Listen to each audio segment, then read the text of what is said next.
Talking fishing, nothing but fishing, talking fishing. If it's facts about fishing that you want to know, then tune in, folks, cause this is the show. We'll show you all the right bait to use, so sit right back, you got nothing to lose. Doesn't really matter if it's trout or carp, flathead, marlin or a gummy shark. Listen to the guys and you can't go wrong. They'll be talking about fishing till the cows come home. Talking fishing, nothing but fishing, we're talking fishing. Welcome everyone to Talking Fishing, a big show coming to you as always. Could be our second last show ever. We'll talk about that more very, very shortly, but a big night coming to you tonight. We have a new Minister for Fisheries in Victoria. Hastings boat ramp has just been approved at a council meeting tonight. We're going to talk about that later on because I'm not sure that's a good idea, and plenty more. Some big fish caught in Catch of the Week. And Ads, it has been a big week in fishing again. Yep, it has been a massive week. It's just continue. The weather, though a bit average this week, it's been pretty good. The gars are firing, the swords are firing, the barrel tuna are firing, it's all happening. But before we get to any of that, Dave, how'd the Saints go this week, mate? Whoa, here we go. You're kidding. How did the Saints go? Oh, no, I didn't see that coming. I didn't see that coming. How did the Saints go, Dave? Are they still in the 8? We're in the top 4 the week before. Yeah, they still in the 8, mate? Oh, dear. I don't like that. Leave it out. Anyway, I'll come back. Do you know what I really like about your shot? Can we go back on to Adam's shot before we get to Trelly? What am I it's doing? the professional way that we show the date of tonight's show. No repeats here, Dave. That's live. See, check that out. Today's date. Trelly? Good one. Trelly? Yeah. I don't know about you. It's been unbelievable down here. Like the garfish, the swordfish, the barrel tuna. Yep. How's things up the bush? Pretty good, yeah. The crayfish. We haven't mentioned the crayfish for probably all season. We might get around to that, but the crayfish have been going pretty good. The cod have been a bit quiet, except for probably mole whaler. Mole whaler's been doing okay up near Bundalong. Eildon's been fishing pretty well over that way, pretty good. And there's some little pockets have been fishing quite well. A couple of the local lakes around Bendigo have been some cracker redfin up to 50 centimetres, and that's a big reddy. Nice. Over that way. But Dave, you're saying it's a second last show. Is there a reason behind the second last show? Absolutely, Trolley. Camera 1 if we can. Community television station, this is a media release today. Community television station C31 has learned of an offer extended to its sister station, Channel 44 Adelaide, that looks to renew their free-to-air licence for another 12 months. Well, good on them. C31 management have made attempts to seek a similar offer from the Minister for Communications, Paul Fletcher, but have not been successful. We are now of the other understanding that this offer will not be extended to the Melbourne station, and we will be switched off free-to-air TV on Tuesday, June 30th, which is next week, and boy, it's going to be a big show. These stubbies won't be empty, I can tell you. Big show coming up next Tuesday. Could be. But in all seriousness, everyone at home watching Talking Fishing, this could be our second last show. We did a social media post at about 5:30 this afternoon talking about this plight of Channel 31. The Minister's phone number and his email address are in that Facebook post if you'd like to get on it and just let Minister Paul Fletcher know what you think about switching Channel 31 off. Because, boys, as I said in this post, we have 4 part-time staff at this, just for Talking Fishing, for a 1-hour program. Imagine all the other shows. Can you imagine how the full-time staff at Channel 31 are feeling with only 1 week to go, no security? Can you imagine all the sponsors, all the ads that you see tonight on our show? Even our opposition ads? Yeah. That's but right, it's isn't it? economic activity. That's right. That economic activity, which would probably be worth, if not a million, at least in the hundreds of thousands of dollars for this station, comes to an end for no reason because the week after, you know what you're going to get? Snowflakes. That's all you're going to get. They're going to just turn it off, not going to use it, no reason for us not to continue. So there you go. It's a very sad demise of Channel 31 if that happens next week. So anyway. Fingers crossed. Yep. Folks, let's have a look at what's been caught by the people at home. It's time for Catch of the Week.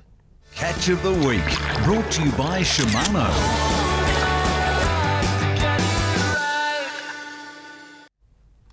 big calamari around. Yeah, huge.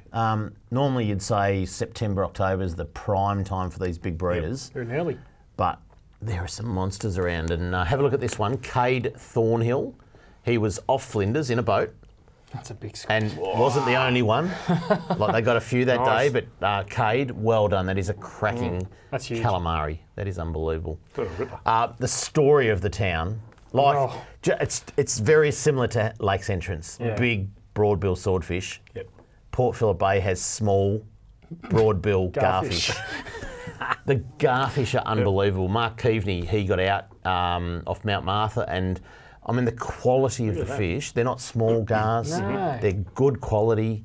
There is a lot of gars, and can I just challenge people? Right, everyone holds up their fish and that. No one holds up a garfish. Can we get some photos for next week's show of people holding up garfish? Yeah, why not? Because no one does it. No. So anyway, Don't you put them on your fingers like you do the other That's whiting. fish? That's Whiting. whiting. Well, yeah, that the big. gills are a bit small, but yeah, possibly. But anyway, Big we ones. want photos of people with holding garfish. Holding garfish. So yeah, everyone just puts Get them, creative. Get puts them on creative. the wakeboard, yeah. Have a look at this. Out of season, Yeah, massively out of season. Jason Horn got a 109 kilo mako shark, 27 metres deep off Fingal, which is one of the where's Fingal? lovely little town off the back beach of the Mornington Peninsula. Yep. That's a cracking And mako. 27 metres of water is pretty shallow for a big is. mako like that too. And Fingal's on the map now. It is. Just a whole small tuna under a balloon. So he's or fishing something for like that. Yeah, absolutely, yeah. What's that? Yeah, normally you'd say, you're catching a tuna and you hook Yeah. the mako or whatever. So yeah. Let's head to the east of the state, and it's Hasn't a the good fine, year. yeah, so hasn't the fine weather really kicked this along? Absolutely. Lee Sabina is the first one we'll show this week. 132 kilos of broadbill swordfish off Lakes Entrance. Wow. How's the bill on? One league. Unbelievable fish, aren't Tell they? you what, but like you say, we've got cold days, but cold mornings are Conditions nice, are- but the days have been magnificent. They've been haven't they? beautiful. It's Yeah. like t-shirt weather. Yeah. It's great. Dylan Nichols also got out off Lakes Entrance. 151 kilos worth of swordfish. Have a look at that. Yep. Another ripper. There was one bigger this week, but the photo was like 7 kilobytes. Couldn't even show it in the corner of your TV screen. So, How big was that? Can Can you remember? 162 or 63 or something like that. So yeah, some good swordfish caught Yeah, big fish. Amazing. in the past Absolutely week. amazing. So, and it's no different down on the western part of Victoria. Red hot fishing charters. Simon Rinaldi He just can the, talk to these things. He's the flat out. master.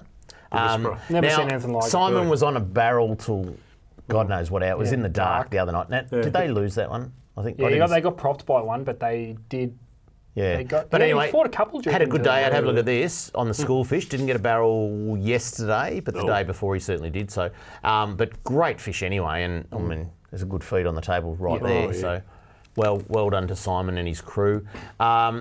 Have a look at this one, George Solarkis. 137 kilos of southern bluefin tuna out of Portland, I believe last Thursday. Tell you how you can tell it's big. The KGs in capitals. Yeah. Oh, wow. Yeah. That is big. That's right, yeah. Yeah. Even He's though a some big of those tuna, boys though. look small. It's a big tuna. Still in the west of the state, Mick Ott. Have a look at this estuary perch from the Hopkins River. Oh, he's a ripper too. Cracking fish. How good are EPs? Yeah. How good are they? Blue sky. And the hoppies. You don't hear from the hoppies much, do we? Don't hear much at all. Great fishery. Yeah. Great fishery. And to kick it off, to end it, Tim Hellos. Have a look at this. Monster Murray Cod from Mathaura. Where's Mathaura, Trilly? Mathara's on the Murray River Yep. between Echuca and Tokamal. It's a you very go. long fish.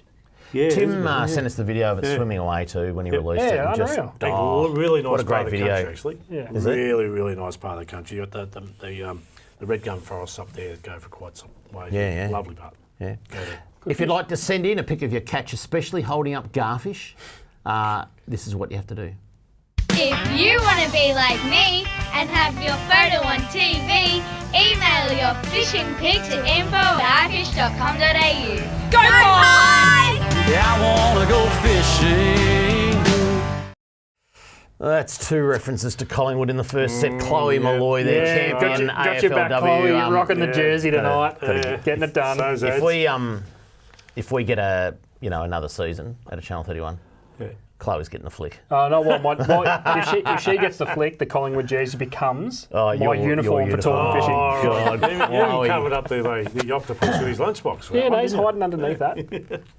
Coming up next, fisheries news, including yesterday's announcement. We have a new fisheries minister in Victoria. Next on Talking Fishing. Talking fishing. We know what you'd rather be doing. We know what you've really got in mind. We know you'd rather be out fishing.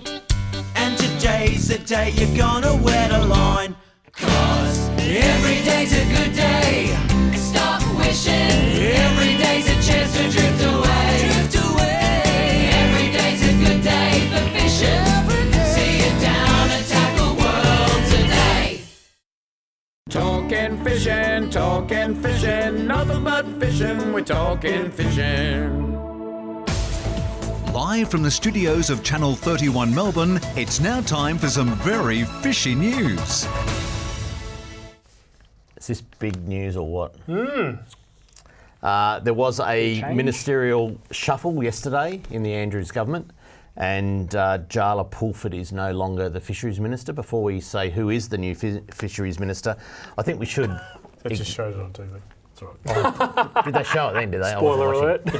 Can let's just pay a bit of tribute to Jaala. I don't think, in my memory anyway, that there's been another Minister for Fisheries that's gone longer than one term of government. Yep.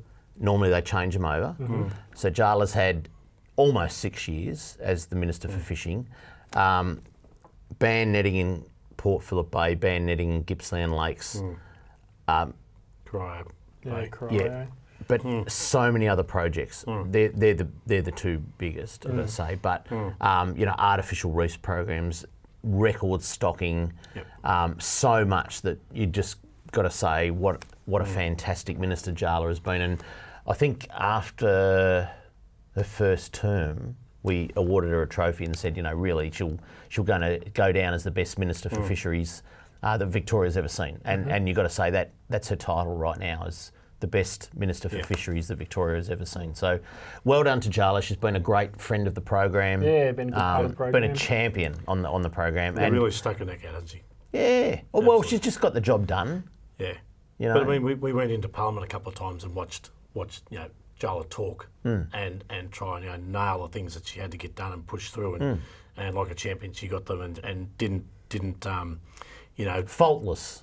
Faultless is how I would describe it. So sad to see Jaala go, but another opportunity opens when you get a new minister. And Melissa Horne, I think we'll put up the slide. Melissa Horne will serve as Minister for Consumer Affairs, Gaming and Liquor Regulation, and Minister for Fishing and Boating, in addition to continuing her vital role in maintaining the reputation as the freight and logistics capital of Australia as Minister for Ports and Freight. So interesting that ports and freight and boating are together now, which is a really good thing. Yeah.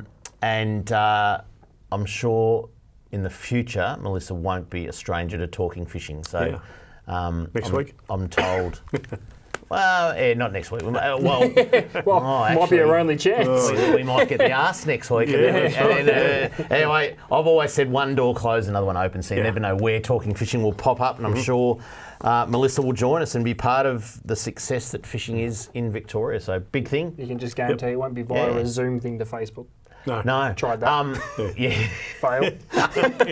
It won't be that. That's right, I'm told Melissa's sons fish, her dad fishes, knows all about talking fishing, and it's a good thing. Yep. So there you go. Massive news. And like we said, good luck, Jaala, in your new portfolio, which she has many. I should have mentioned that. What's Jaala going to? Minister for Employment, Minister for Innovation, Medical Research and the Digital Economy, and Minister for Small Business. So some pretty full-on portfolios there for Jaala. Well done. And look forward to... Oh, she might come back as... Part of the show. Small business. She might come in and talk about tackle shops or something. Wouldn't that... Some of those other things. Some of our haters would love that, wouldn't they? Anyway, let's move on. Have a look at this. Now, this is I guess a continuation of something we mentioned last week, the native fish being rescued from irrigation channels. This is, and we've got a photo here, this is one of 7 huge Murray cod measuring up to 1 metre that they salvaged from the channels last week. These fish are now settling into their new home at Snobs Creek Hatchery near Eildon, where they'll become brood stock for our Murray Cod breeding program. We've taken, this is VFA, have taken DNA samples, microchipped and sexed each fish. There's 4 females and 3 males. Now they're happily acclimatising in the brood ponds. How good is that? It is. Very Sitting good. in an irrigation channel. Yeah, it's absolutely surprising. You know, you look at the Goulburn Valley and there's 3,000 kilometres of irrigation channels up there that we're, so a lot of the guys fishing, and certain regulations probably shouldn't, but it's amazing how many fish are up there in those irrigation channels. And there was some cracker yellow belly that came out of those channels too, and blackfish too, I hear. Yeah. But you probably don't know. I think last week we mentioned blackfish. some We had a big- photo of a big yellow last week, didn't we? Yeah. That's right. Yeah. Ripper fish. Pretty amazing. But those big brood stock. Oh, rippers. Absolute crackers. Yeah. Unbelievable. Yeah. Good way to collect some brood stock. So, and when that new hatchery gets going, because I think construction will start pretty soon, Trelly. Yeah, on that's that one. right. Yeah, I've been looking at hollow logs on the side of the road, ringing Travis, and that boy, there's there's a one whole here. log on the side Found of the road. another That's another home for a cod. Get it quick, pick it up so someone burns it. All right, the next one. Big news, guys, and a lot of rubbish going on around this story, I can tell you, but we'll tell you the facts. Last Friday, it really should be marked down as a historical day for fishing in Victoria. It was the day that Jaala Pulford, I guess as her last event, travelled down to Corner Inlet, Port Welshpool to be exact, and I joined her, as did a whole lot of other people. And behind the scenes, you'd have to say commercial netters and recreational fishers have been at war for decades. We've seen the buyouts of many bay and estuaries in Victoria. Malakuta, Lake Tyers, Anderson's Inlet, Western Port, I think was 2008 or 2006, something like that. We've seen Port Phillip buy out, we've seen Gippsland Lakes buy out. And back in November, I've got to say, the commercial fishers of Corner Inlet appeared in a story in The Age, and it was about they wanted to remain sustainable. They wanted to do something about sustainability of commercial fishing. They wanted to do something about commercial fishing not interfering with recreational fishing. So there was no heated debate, there was no heated interaction, and that they could continue on for generations to come, because some people have been fishing there for 5 generations, some families. I've got to admit, that caught my eye, that story in The Age, and I guess working for the last 6 months, I've been working with 3 guys down there, Neville Clark, Bruce Collis and Luke Anetta. And, we approached the Minister, Jaala Pulford, and said, we want to talk about how we could make commercial fishing sustainable, commercial fishing acceptable to the recreational fishing sector, and how things could be settled for the next, 100 years. Yeah, sustainable. And so one of the things that came out is that for 28 years, and it's not the first time that things have been a little bit unsettled, because the catch went up last year. Right. In fact, quite significantly in Corner Inlet. And there's been a 28-year code of practice. That's been, I guess, a gentleman's agreement, handwritten, signed agreement. Well, not enforceable by law. So, and I caught up with one of the commercial fishers. Let's just have a look at this. I caught up with Luke Anetta down there, and let's have a look at this video. Well, this is beautiful Port Welshpool. We're here with the commercial netting industry, and Luke Anetta is one of the commercial fishermen from Corner Inlet. And Luke, this is a long time, fishery, isn't it, for commercial fishing? It is. It's been here for well over 100 years, the commercial fishery, and a lot of the fishermen in the industry are 3rd, 4th, even 5th generation fishermen, so it has been around for quite some time. How many fishermen? There's 18 licence holders in Corner Inlet. And you guys are all locals around here? Yeah, we're all locals. There's only sort of one bloke who doesn't live in the area. We're all part of the community, and that's, we love our area. Have a look at it. Yeah, pristine. One of the things we're down here for is that for the last 28 years there's been a code of practice with the commercial fishers down here. That means they don't work weekends, they only have 2 seine shots per 24 hours, they only have 1 set of gear in the water, and it's a really good thing that just takes the heat out of any interaction between recreational and commercial fishers. And today we're down here with the Minister for Fisheries, Jaala Pulford, and they've virtually announced that your code of practice is now law, and the guys that don't abide by that, they're going to cop a big fine, aren't they? That's correct. So the VFA have issued a fisheries notice for us for a 2 shots in a 24-hour period, starting from midnight to midnight, and 1 set of gear in the water at one time. So mesh nets can't be in the water if you're going to go seining. They've got to be out. You can do both on the same day as long as one's in or out of the water. We wanted penalties. We wanted strong penalties on the rules, because we're not putting these rules in place just for public perception. We expect fishers to abide by them, and we look forward to Monday coming round and these rules are in place. Yeah. So this is the future.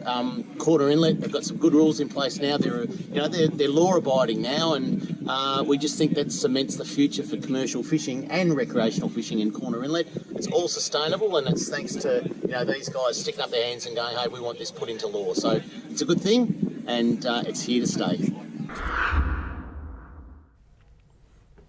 There you go. That's interesting. It's the first time it's ever happened. It's interesting that the commercial sector, because we don't know. I mean, me personally, being part of the recreational they've sector, taken the lead, haven't they? Well, I don't know a lot about it, but for them to come up to ask for law to manage their own fishery, I think is a huge step in the right direction. Yeah, it's and very look, positive. One of the problems down there, and I'm happy to admit this, is that there was, there's some people from Port Phillip Bay that got big payouts and bought a licence at Corner Inlet. There's also a guy that went from Gippsland Lakes, recently got a payout and has gone to Corner Inlet, and they weren't signed up to the code of practice. But this code of practice has been around for 28 years. But even before that, there were unwritten rules that they all stuck by to ensure sustainability, not taking too many fish, good quality fish, good market price. Because if you take too many fish, you just drive the price down anyway. Right, and trying to lower the interaction with recreational fishers. And these guys have come out, put their hand up and said, there's a couple of people not abiding by it, but we want it law that everybody abides by. If you want to fish in our patch, this is what you got to do. And fair enough. And there's a whole lot of theories out there about conspiracy and all this crap. Those people actually have no idea what they're talking about when they say that, because I tell you, I've been in depth 6 months with these guys. But any user group, whether it be recreational or commercial, who takes the initiative to put their own regulation in place, and that's for one of the better future resource is fantastic. I think that they've taken a really responsible sort of big way pat on the back to them. Absolutely, Absolutely. Coming up next, product of the week. There's garfish everywhere, and Adam tells you how to catch them. Next on Talking Fishing. Talking Fishing.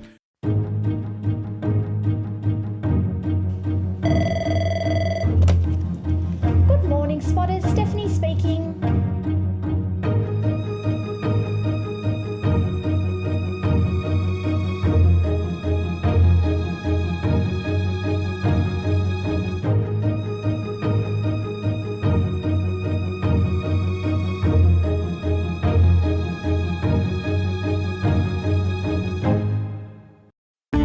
Product of the week, brought to you by Tackle World.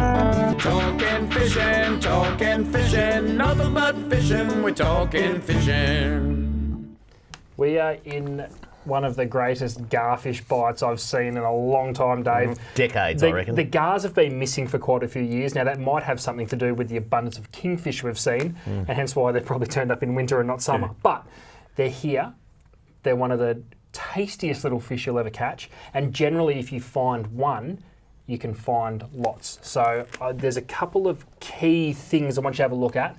We've got a bit of a graphic. Now what you can see on your screen is a little bit of a snapshot of the bits and pieces you'll need to tie your float rig for gars, and on the right hand side you've got the actual rig. Now we've got a detailed picture of the rig, which I think we'll save for social media, Dave, because it was just going to be way too much to look on a little screen for tonight. But there's all your basics. I just quickly want to run you through a couple of the most crucial parts and some of the I guess, questions we're getting asked through the tackle shops, Dave.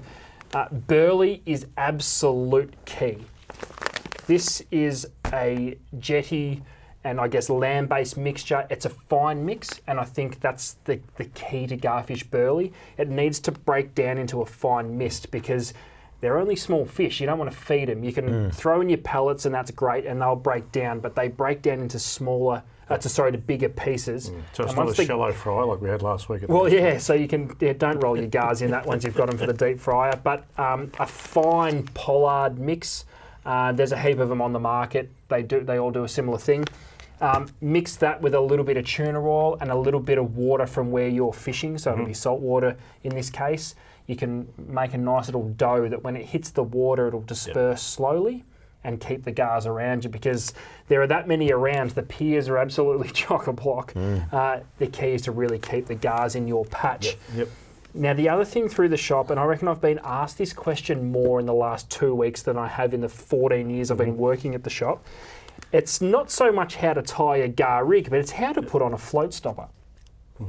So for those that don't know what they are, these little, I guess, silicon beads that I've got here are a float stopper, and they come on this tiny little ring, and it can be difficult to understand how to transfer that little bead to your main line. So these are the beads. They come with they're all on a little loop of mono. There's a silicon bead followed by a hard red stopper. Don't worry too much about the red bead. That's basically so that with some of these small beads, the bigger floats can actually run over the top of the bead and render them useless. But this is 4-pound fluorocarbon. Got to get your head around that, don't you? Yeah, that's right. 4-pound fluorocarbon. I would highly recommend fluorocarbon. And don't go any heavier than 4 pound. It's a nightmare to see, but it pays off dividends because gars can be very funny. But it is really, really easy to get a float stopper onto that really thin line.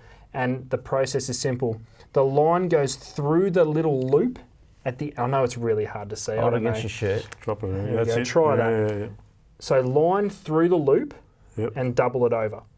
So you've essentially got 2 loops that are interlocked together, and then you literally slide the bead over one loop, which will automatically transfer it to the other loop, and you just pull it past the tag. That little red bead just went for 6. Magic. Oh, it's on. And it's on. So the beauty of the float stopper, essentially, that's doing exactly what its name says. It's stopping your float. So from there, I can put my float on. We use this in Dartmouth too for things up there, Eildon, but a lot of Dartmouth. Yeah, so I mean, Maccas. floats down here pretty much are float stopper. a gar thing. You can push your float as high up your main line as you need, which gives you your depth. Yeah. Now, if you're fishing in 6 metres of water and you find that the gars are sitting at 4 and 5 metres, that's where the float stopper's coming to their own, because you actually wind that through the guides of your rod and back onto your reel. Yeah. And because it's so small, it doesn't catch on anything. With you, yeah. But it is still stopping your float. Therefore, setting your depth with your bait. That's a must-have. It is. Now, there's a few floats on the market that don't require a float stopper, but the lighter floats, which is what you want for the gars down here, we're fishing in generally Port Phillip Bay, so it's crystal clear. They can be quite flighty. The lightest possible float you can get away with for the conditions, 4-pound fluorocarbon, small hooks. I would recommend a number 12 long shank, because trying to get a small hook out of a small mouth is a nightmare at the best of times. At least the shank gives you something to hold on to. And you'll also need a little dial pack of split shot. The weight and the amount of split shot is solely determined by the weight of the float. So the float has got a recommended weight. It's very much a bit of a feeling out game. You basically, if it's very calm, you want to sit as little of the float as possible outside of the water, because if the gars feel the weight of that float, they can let go as quickly as they eat your bait. And baits are really not as complex as what it sounds. We're selling a hell of a lot of silverfish, a hell of a lot of maggots. They'd be 1 and 2 by far. But realistically, any small piece of anything with a white flesh works really well. So if you're going to use a little bit of calamari, Bit of cuttlefish. I'd tenderise it first, get it nice and soft. As I said, they're not big fish. What a lot of people do are actually sacrifice a tiny little bit of their fillet of flathead Yep. and use that, because it's basically a small white bit of flesh is going to get it done for bait, but silverfish and gars are a great way to start. Plenty of burley, small hooks, light pencil floats, 4-pound fluorocarbon. Yep. And before you know it, we saw a photo in Catch of the Week from Mark Keaveney, who had a nice bag full of gars, and if you've never eaten a garfish, do yourself a favour, get set up and just have a taste. They are one of the sweetest fish going This is really good for bucks nights. Trelly's fishing spectacular. Sculling competition. That was sculling competition. What are you going to do with that? And this one here, I noticed this pops out the top of your head. Yes. So just tell me about that. Well, gars are as accessible at night time as they are during the day. In some places, like Frankston and Seaford, fishing at night time is even better. You can actually pop a little glow stick in there, so you can always identify. You can identify where your float is at all times. The cap goes back on the top.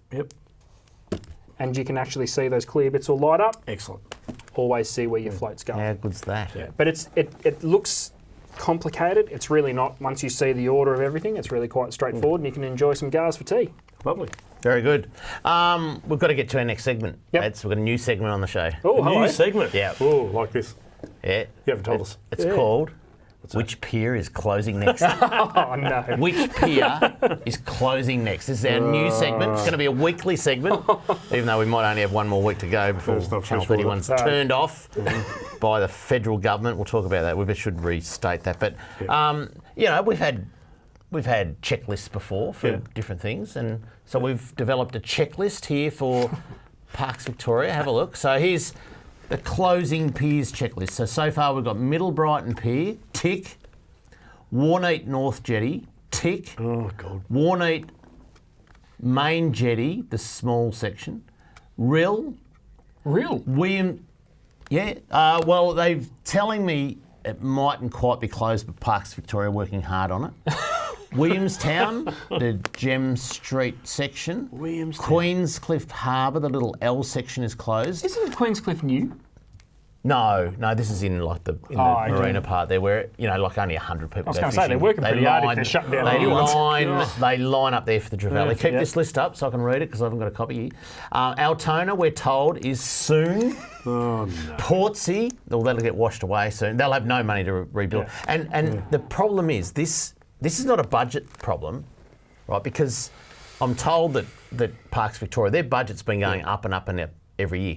They just don't maintain access for the public to get into places. I am also told, and I know this isn't a pier, but we're at risk, the whole perimeter of Lake Tyres they're talking about closing it. Is there a reason? Is there a reason why? I'd love to hear the logic behind the reason why. To be perfectly honest. But yeah, something to do. I'd like to partake in this conversation, but I can't swear. Yeah. No. So people at home, please contribute to the list. We'd like to know what other piers you know of, and send us some photos if you like. What other piers can we add to the great list that Parks Victoria are assembling to be able to say at the end of this term of government, they've shut a lot of piers for people to go fishing on. But it's parks, isn't it? What's the difference between parks and national parks? Are they the same mob. Same mob? Yep. Yeah, I thought so. Being yelled at. Got to go to a break. Coming up next, Kramer's Mailbag. There's some crackers on there as well, and plenty more to come on Talking Fishing. Talking Fishing. We know what you'd rather be doing. We know what you've really got in mind. We know you'd rather be out fishing. And today's the day you're gonna wet a line. 'Cause every day's a good day. Stop wishing. Every day's a chance to drift away. Every day's a good day for fishing. See it down and tackle world today. Talking fishing, nothing but fishing. We're talking fishing.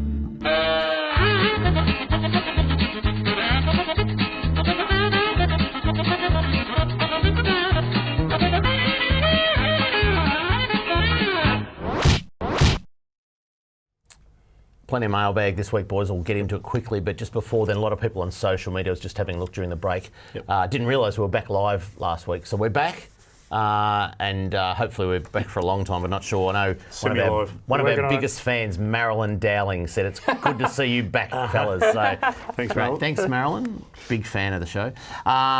Hey guys, this is from Rob. I heard that you will not be able to launch tinnies at Upper Colaban Reservoir when the new boat ramp is put in. Can you confirm this, please? I'm not even sure when the new boat ramp's going.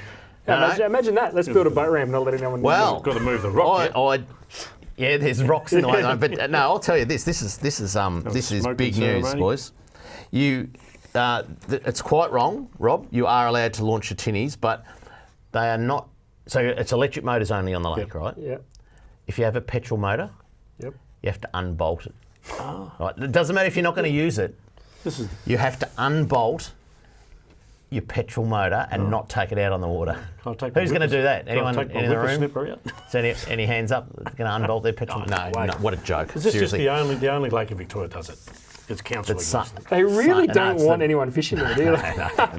You're allowed to come fishing. Yeah, just don't take your motor. Yeah. Hi, Kramer. Listen to what this is from Steve at Torquay.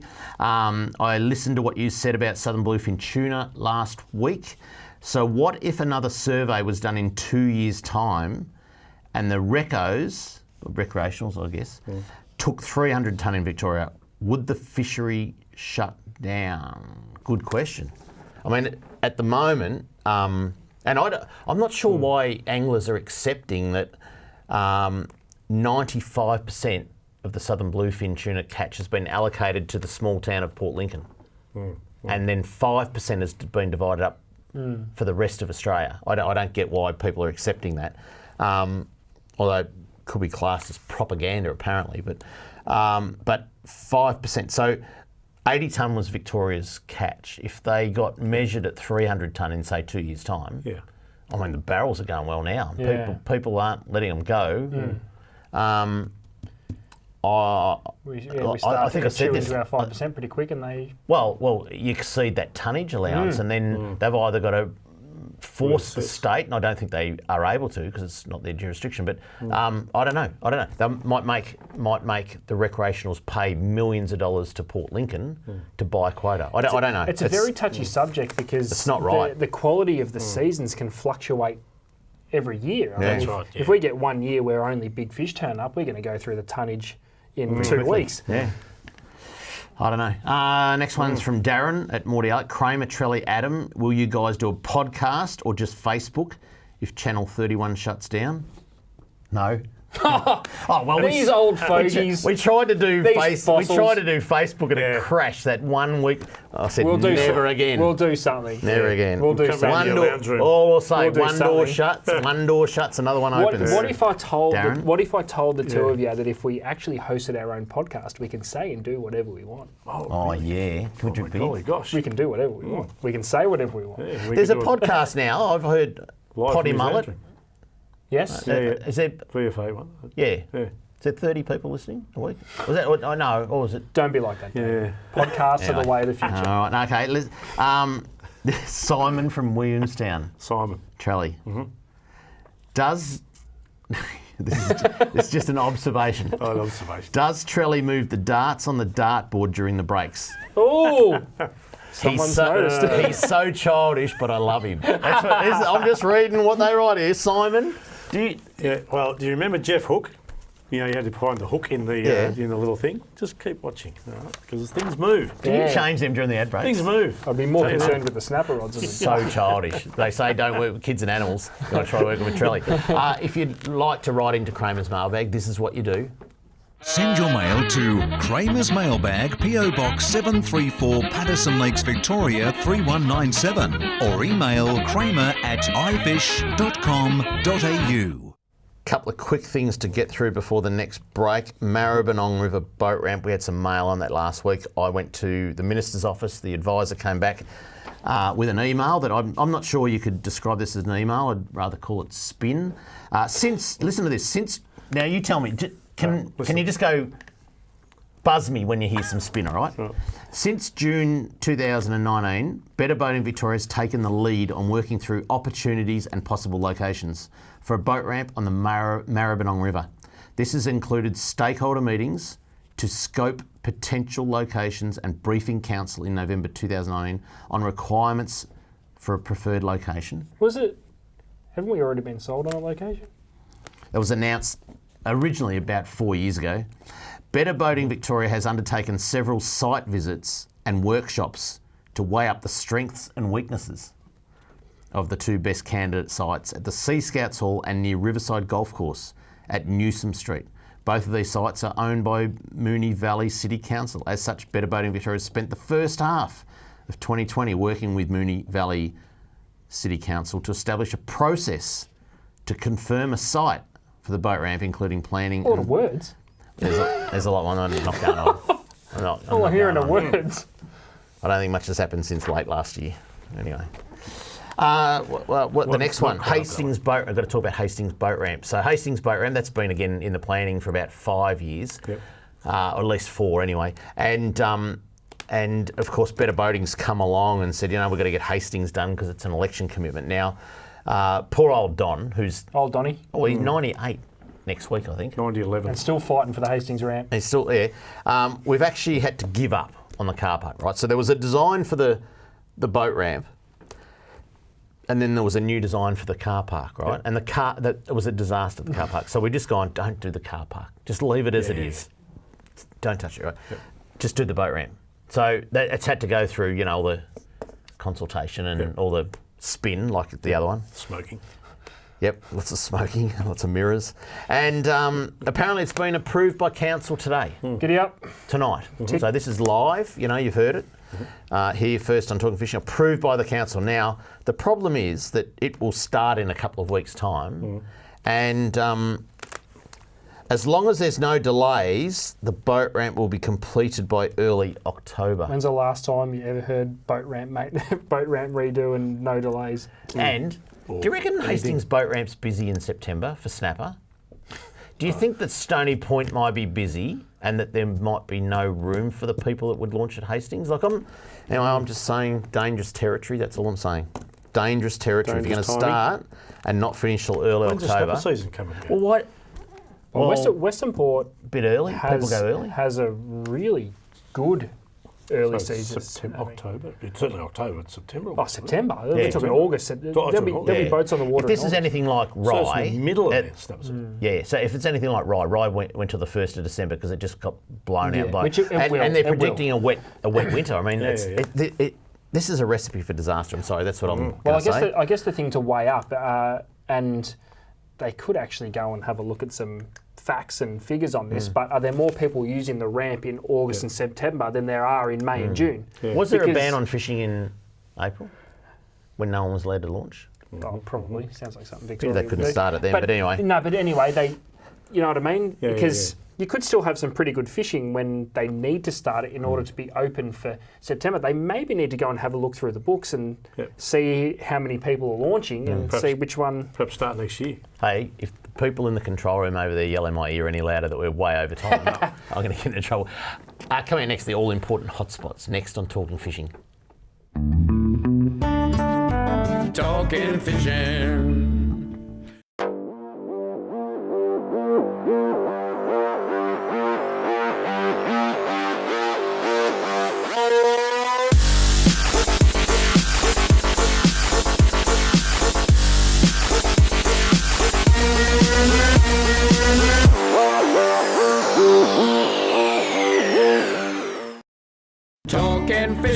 Talking fishing, nothing but fishing, we're talking fishing. And now the segment you've all been waiting for, Fishing Hotspots. Get on them, it's where the fish are. Oh, come on, David. We're live, mate. I had my earpiece out and I didn't hear a thing. You were checking the wax on it. Rookies. Oh, it's just having a break. It's itchy in the ear sometimes. So anyway, sorry about that. All-important hotspots. Garfish. Yep. Just close your eyes and throw a dart at Port Phillip Bay. There's gars there. I actually spoke to Worsling today and I said to him, mate, thinking of going out Sunday, where should I go? And he goes, well, you're going to need your GPS. He said, as long as you're on Port Phillip Bay, you'll get garfish. I tell you, I saw something from Paul and Christy on Instagram the other night. They did garfish bruschetta. And tonight he's It doing... looks so good. Yeah, and tonight he's doing garfish parmigiana. Oh, the bruschetta looks so good. Interesting, eh? Have a look at the first hotspot, Sorrento, in amongst the moorings. There are garfish. They'll be, as you go through the moorings, they'll just be making waves in front of the bow wave and like a dolphin. Like, there's that many of them. Plenty of burley, and now that you know how to use a float stop, it's game on. Yep. They love a bit of current too, the guys. Love it. Another hotspot this week, Mount Martha. Anywhere... Well, off the rocks. You could probably say Seaford to Safety Beach, actually. But anyway, we've just picked Mount Martha. But off the rocks, out in the boat, whatever you want to do, garfish are plenty right along that part of the bay. It's been fantastic. Let's head over to Western Port. And the King George whiting are going well on Tyre Bank. Yep, have a squid. I've got a question about Western Port after hotspots, all right? Yep. Want to ask whether you've heard anything about Western Port. For the land-based guys, there's some beautiful calamari around Flinders Pier at the moment. Get on down there, particularly if you've got a westerly or a northerly. I know there's a big westerly blowing on Thursday. Very calm conditions this weekend, but Flinders Pier, absolutely fantastic. Yeah, absolutely. And then, of course, you know, there's many other places that you could say are hotspots, but now is the time, if you want to go to the east of the state, the west of the state, go to Portland. Barrel tuna is the next hotspot. Absolutely fantastic at the moment. And lucky last, if you want to head down to Lakes Entrance, right out deep, Lakes Entrance swordfish are just fantastic, going well. We'll have a look at catch of the week. Is that plus game fishing capital of Australia at the moment? Yeah. Well, it's turning. Barrel tuna and swordfish. Like, where else? Where else you got that? Two swordfish, you'd make yourself a hedge cutter, wouldn't you? Yes, you could. Can I just ask, have you heard anything about Western Port garfish? I have, actually. Western? I have, believe it or not, but not catching them the way I just showed you. Well, no, but no one's talking about it. I know. Well, I caught not that I hear of. I caught up with Phil Wozniak during the week, who runs a charter boat out of Yoringa. He's been taking his little, I guess he's small, but he's been working on over the COVID period. So he's got his little boat, a spotlight and a net. And up on the Tyre Bank, basically where the Yoringa Channel comes out, and along the top end of the middle spit, spotlight on, dip net and gars. And they're not the gars that you saw. Us and the whole crowd. Well, it's not the gars you saw in Catch of the Week. They're gars. No way. Those big ocean run gars. In Western Port? Yeah, you could almost fillet them, they're that big. They're there. But night time. Anyone with photos, please send them to info@ifish.com.au or to our mobile hotline, which is on our social media. Love to see some photos of that. Yeah, they're amazing, these things. Yeah. They're real good. Probably and they're good. around. But not a lot of people are doing it. Yeah. Yeah, not a lot of people. Good reason, but It's cold. As I said earlier in the show, I'm going to cover this again if we can. A media release out today. Community television station Channel 31 has learned of an offer extended to its sister station Channel 44 Adelaide that looks set to renew their free-to-air licence for another 12 months. Channel 31 management have made attempts to seek a similar offer from the Minister for Communications, Paul Fletcher, but have not been successful. We are now of the understanding that this offer will not be extended to the Melbourne station, and we will be switched off free-to-air next Tuesday, the 30th of June. Now, we posted a social media post at around 5:30 this afternoon on Talking Fishing. It has Minister Paul Fletcher's email and phone number. If you'd like to tell him what you think of him just flicking the switch. keep it clean. Yeah. No, don't. If you want to Keep tell it him dirty. what you think Get dirty. about turning the switch off to Channel 31 from next Tuesday, feel free to tell him what you think. His phone number's there. Ring it all day if you have to. His email's there. Bombard him with emails. Tell him what you think. You're going to miss out on Talking Fishing. You're going to miss out on all the other good shows. Yeah, that's right. This is the home of fishing and hunting shows. It is, correct. Channel 31 and many other shows, and not to rule out the multicultural shows that are so important to those communities.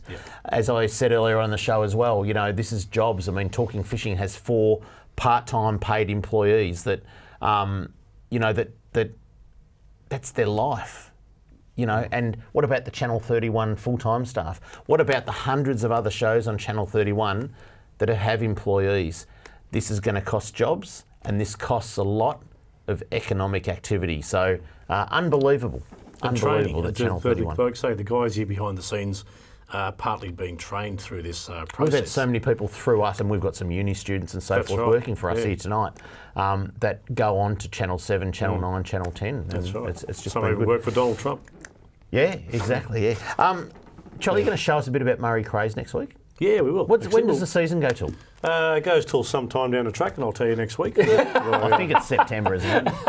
So I'll bring in I'll bring in some bait. I'll bring in some smelly stuff. I'll bring in a net, and I'll bring in some other gear to show you how to do it. Yeah, Is it true they don't like the wire bottom of the net? They like the soft netting net? Have you heard that? I have to tell you next week. Can't tell you right now. You're not going to tell us? No spoilers. Next week. Are they good to eat? Oh, yeah. Oh, yeah, I can tell you that. They are magnificent to eat, yeah. There you go. Yep. That's it for Talking Fishing. We hope you enjoyed the show. Another big one coming away next week. We might touch a bit more on boating next week, and we're going to discuss why boating is not better under Better Boating Victoria. Till we see you again next Tuesday on Talking Fishing, please stay safe on the water and enjoy your fishing. Talking fishing, nothing but fishing, we're talking fishing. We got all you need, just take a look. Watch those fish jump on your hook. So just relax and take your time. Enjoy the show, then drop us a line. Talking fishing, nothing but fishing, we're talking fishing.